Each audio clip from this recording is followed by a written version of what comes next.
Top 3 groomer sa Pilipinas. Number 1, Hypebeats TV.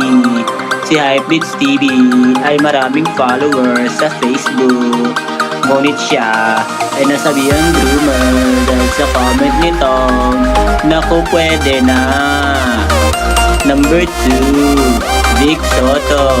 Si Vic Soto ay isang groomer dahil inasawa niya ang kanyang inaanak.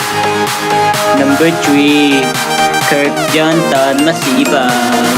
Si Kirk Jontan Masibag ay mahilig sa mga children dahil nga sabi niya mismo sa kanyang comment is I love kids. Maraming salamat sa pagkikinig. Yun lang, maraming salamat at God bless.